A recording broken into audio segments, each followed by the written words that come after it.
Oh, hello. Good morning. Dread Pirate Mustache, day 3. So, interesting developments have come about. Forgive me while I continue to make my breakfast here, because last night was the first awesome night's sleep I've had since I began the adventure, probably because I was safely tied to this mooring spot. So, let me explain to you a couple things that have happened and the revelation of the Dread Pirate. But first, let me get this second batch on here.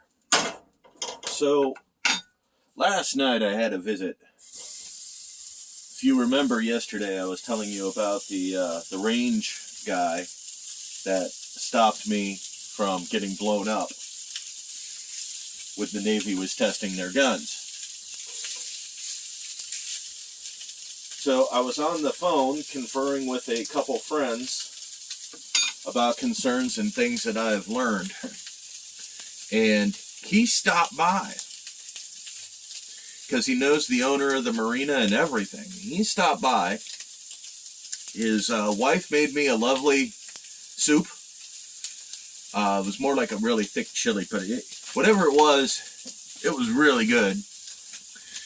And he came by to ask me not to go.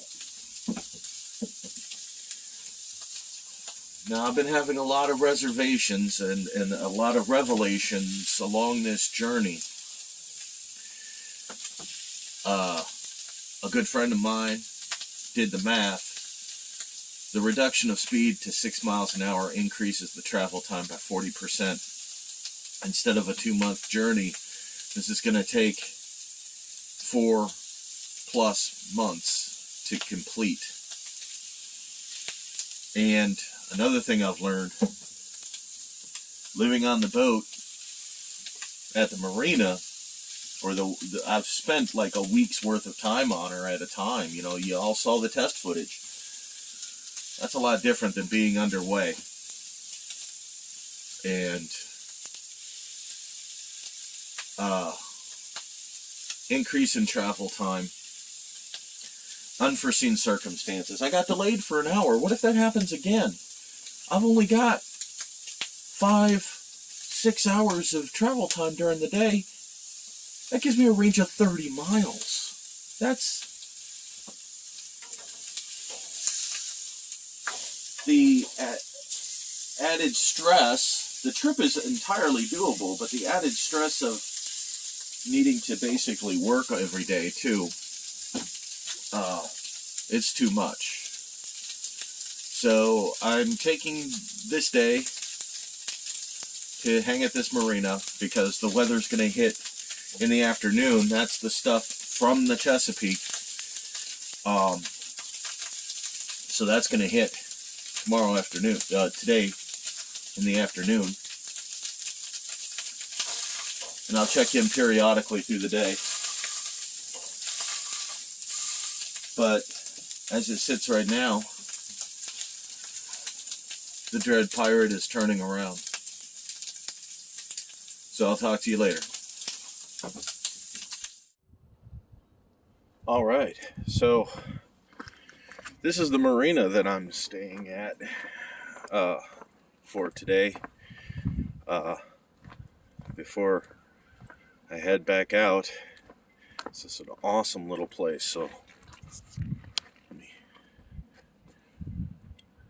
that's the dock that I am staying at. I'm on the end there, that lone mast out there in the middle.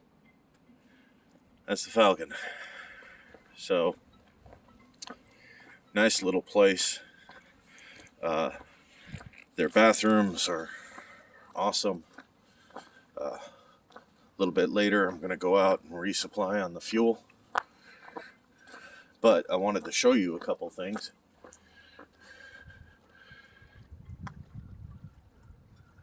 Matchadock Creek. I'm probably butchering it. But awesome place. But here's what I wanted to show you guys. So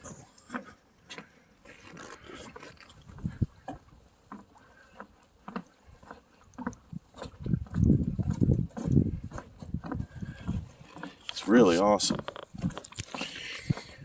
But I'll walk out here because it's all the way out at the end. So I've had a conversation with the owner of the marina. Really nice guy, really supportive,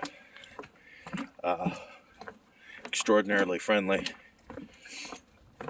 But me and him got to conversing, and he was showing me a little bit around, and he mentioned, talk about finding a diamond in the rough. So there's a couple boats for sale here, one of which from the marina owner.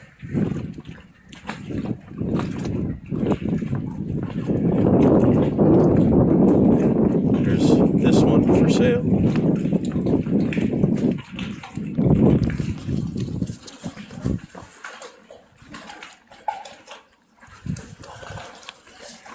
He says that's owned by a nice little old couple that's not wanting to do it anymore. Sluggo here is for sale.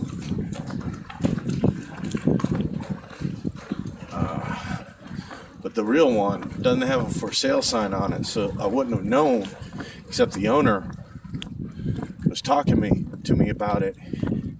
If you're looking for a blue water sailboat that will literally take you around the world, they have one. It doesn't have sails, and it's in need of a good bottom cleaning, but apparently it was owned by a carpenter, so the inside is all hand done by teak and everything. But she is in good to go condition. A little bit of a DIY, but that boat will take you around the world. That is a blue water vessel.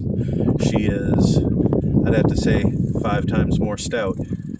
Easily 5 times more stout than the Falcon. And he's willing to get rid of it for a song, is what he said. So, if any of you guys are interested, contact this marina. You can pick that up for a song. It's an awesome little boat. But on with the show. Dread Pirate Mustache again. So, I wanted to take this opportunity to explain a lot of what's going on. So, let's talk a little bit about the flight of the Falcon and my decision to turn around. It's an extremely complex issue. There's a lot of things that are coming into play. A lot of information and a lot of things learned. So, as I sit safely moored to the side of this dock on day 3, the wind that I was avoiding is hitting the area. And although I am mostly protected, it's still hitting me. And whereas I've been on the Falcon at its home marina in heavy winds and was fine, perfectly fine, I am riddled with stress. Part of it is because of a lot of information that I've learned and the fact that I'm so far away. So, and if this is the feeling that I'm getting now, I'm safely moored at a marina and the wind is buffering me and I am having borderline anxiety attack.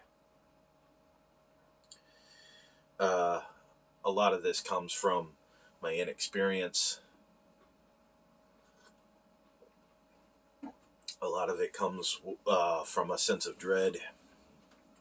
And some of it comes from some of the things that have happened. So the radio, the marine radio, is still not working, and I can't get it fixed here. So I'm going to be going back without a radio on board, which is extraordinarily nerve-wracking. After my conversation last night with the gentleman that stopped by, the range guy that stopped by, uh, he brought up some very significant points. If I run into some trouble out there, um, it's going to be extremely difficult for me to get in touch with anybody. And if it's really bad trouble, the water temperature is such, I'm going to be in a hurt locker. It's a danger. So one of the things I'm going to be doing is making sure that I have phone numbers on speed dial and everything for assistance. I don't foresee anything happening. It's supposed to, according to the weather, it's supposed to be extremely mild and actually really good weather for me to head back. I've plotted out the courses, but some of the decisions that have led me to turn around are the fact that the gentleman had great experience with the type of outboard that I'm using as the mains on the Falcon. And although they are wonderful outboards and totally reliable, they do have a shortened service life. He talked about having to service the engine and the lower unit every 100 hours. When you stop and think about the fact that just in the 2 days it took for me to get here, I have put nearly 20 hours on that engine already. You're talking about me doing a lower unit service for this journey every week. And with the 40% increase in travel time, that's 4 months. He said that is an extraordinary amount of wear and tear on that engine. And to be servicing it literally every week. They're not really designed for what I was doing. So there's the engine concern. There's also the engine concern about the furthest I've had it up is 3/4 of the throttle, and that was pushing me. In an ideal situation, it pushed me at around 7 miles an hour. So I could, in theory, get up to the target. If I was not concerned about fuel consumption, I could, in theory, get up to the target. But however, it's not a good idea to run an outboard at full throttle for 6-7 hours a day. Then I started looking at the living conditions, and although it has been fine for me for like a week or something like that, when I really started to look at being on her long term, the stores that I have to have and everything involved with that, it created a cramped living condition. And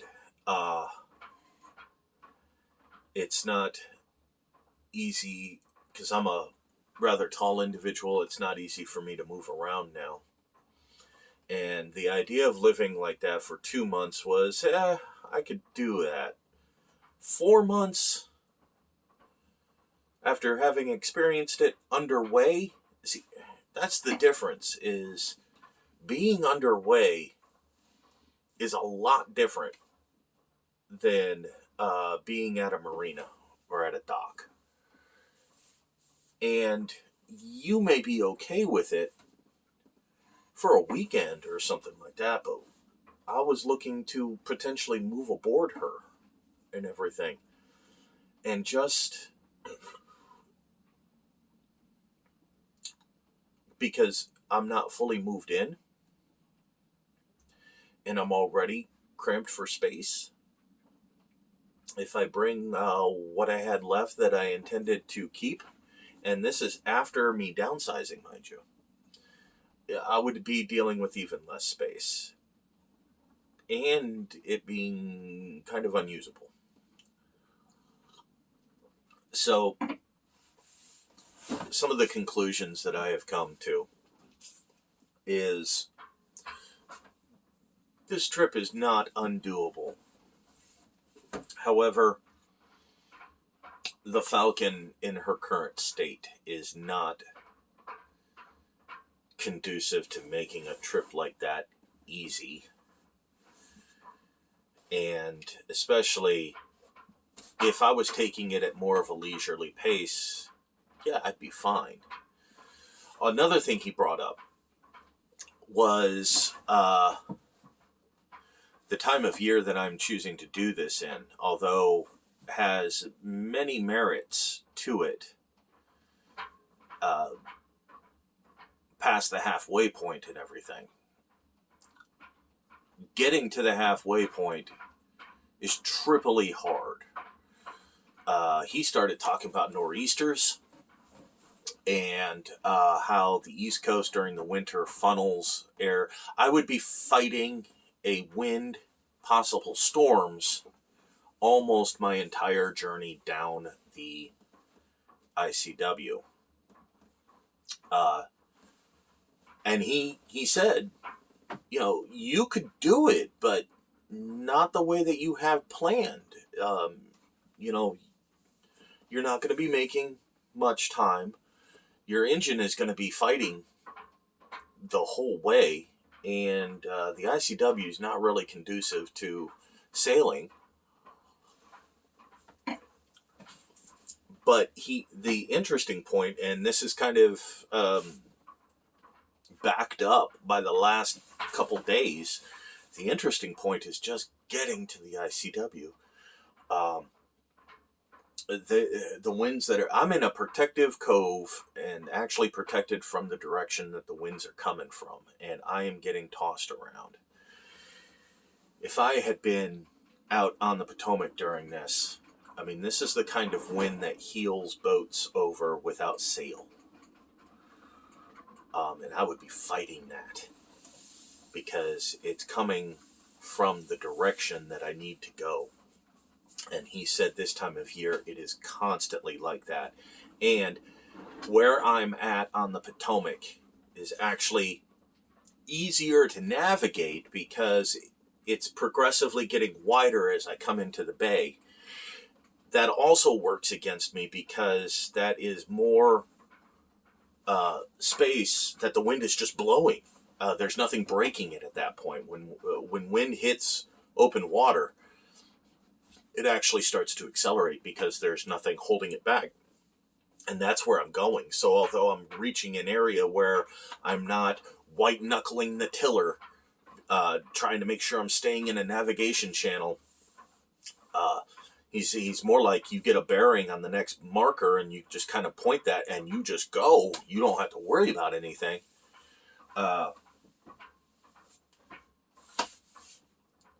The downside of that is that you are literally in wider open water.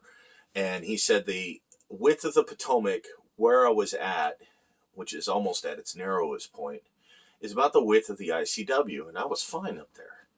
But because I've got to come out the Potomac, across the Chesapeake Bay, around the tip of Virginia before I can get to the entrance of the ICW. And he was like, that's the part that's gonna, you would need perfect weather, and it's just not viable. Plus, I've come to the realization, living on her the way that I have, being underway, I've realized I don't have the boat for what I want to do. It's livable and it's doable, but for me, it's not comfortable, not underway. Maybe if I parked her at a dock and never did anything, different story. But I don't want that. It's a boat. It's supposed to move around. Now, I have been given a couple tours of some dock mates back at the home marina who have power boats as long as the Falcon here, and they have triple to quadruple the amount of usable space that I have aboard the Falcon. So where I'm sitting right now is the side of the salon that is occupied. The other side is literally filled with equipment. That's where the fridge is and all this other stuff that I have with me. So this is the recreation area. And the table occupies the center of the salon and is immovable because it's a sailboat. Everything is designed for the boat to rock back and forth. So if I have anything set up on the table, I can't drop the table to get it out of the way, and it's actually difficult to sit down at this, and then I have to slide over to actually utilize the desk. It's when you're sitting, it's fine, but getting up to get something and then to sit back, it's difficult to get in and out of. On their boats, man, his dinette was basically like a restaurant booth. Very, very comfortable to sit at, usable table space, but easy to get up and to get out of. Plus, it was not the only place on his boat to sit down. This is literally the only place for me to sit down. So, basically, the sailboat doesn't have the amenities that I want.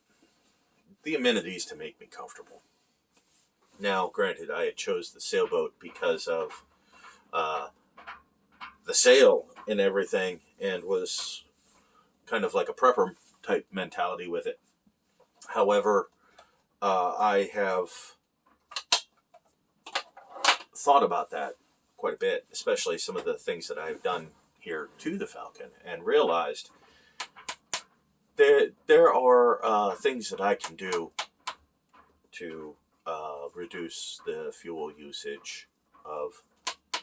One thing is, if I take the solar array that's here on the Falcon and put it on a power boat, if I was at a marina or docked or whatever, I would never need to start the engines to power the things that I need.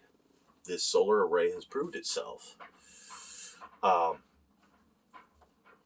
the fridge that I have on board is bigger than their fridges were, so I could, so, and they just had more usable space for me to be comfortable on. So I've decided I have the wrong boat. It took the launch and this attempt and everything to, plus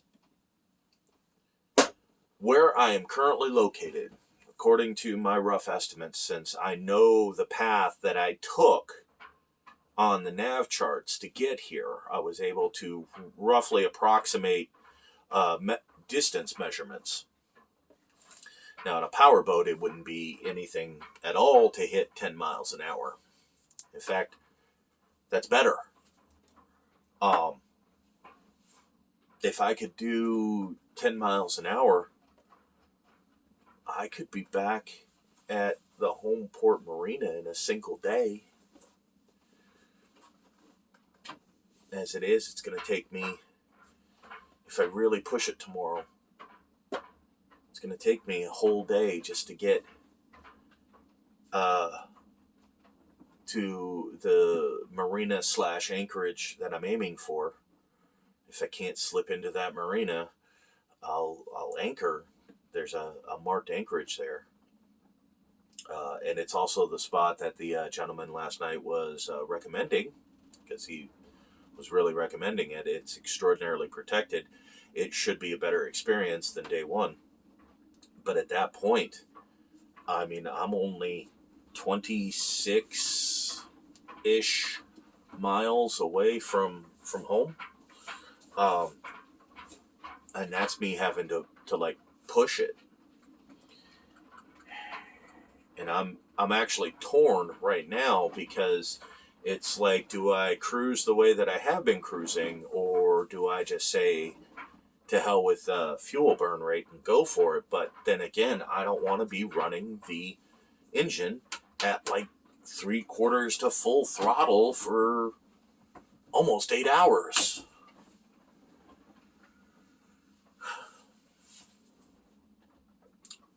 Which is, and that's the real thing. Let me show you. So this is the flight plan based on the information from that book, right? Once I get out of the Chesapeake Bay area, because it actually has you kind of crisscrossing the bay. Once I get out of the bay, it's 36 miles, 40 miles, 51 miles, 50 miles, 53 miles, 46 miles. And then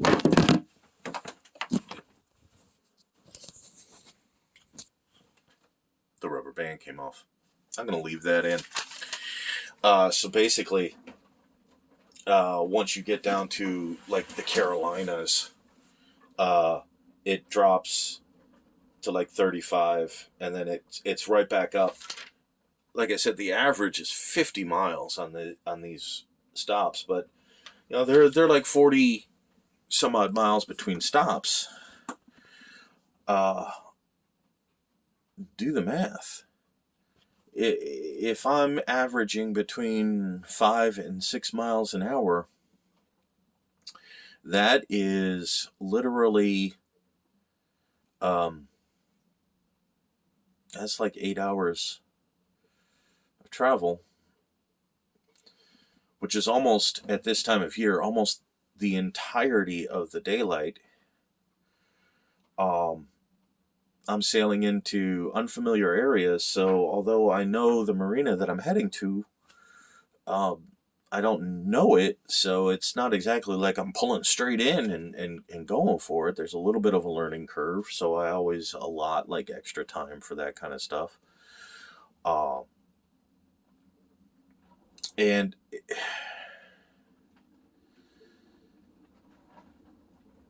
this book, I reread some of it last night, and this book is not, this route is not designed for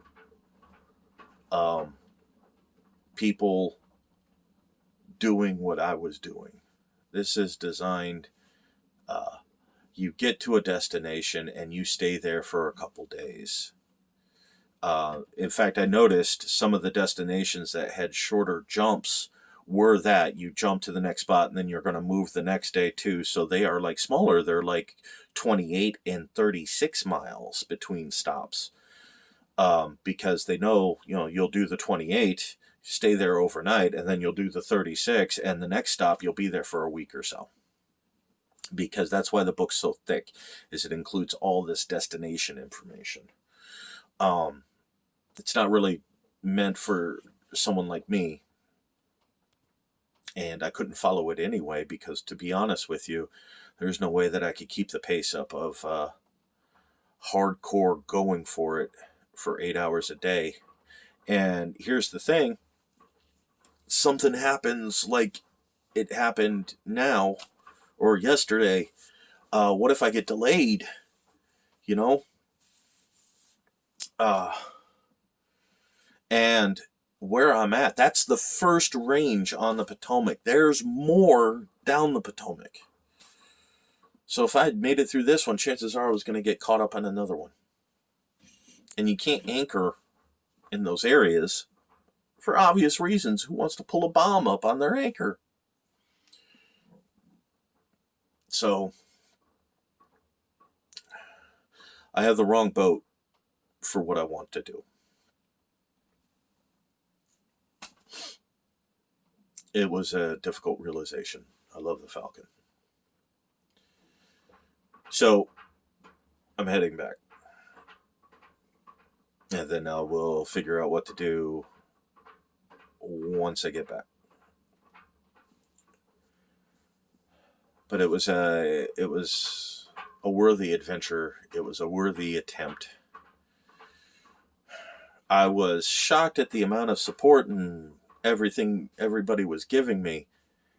I understand why now. So I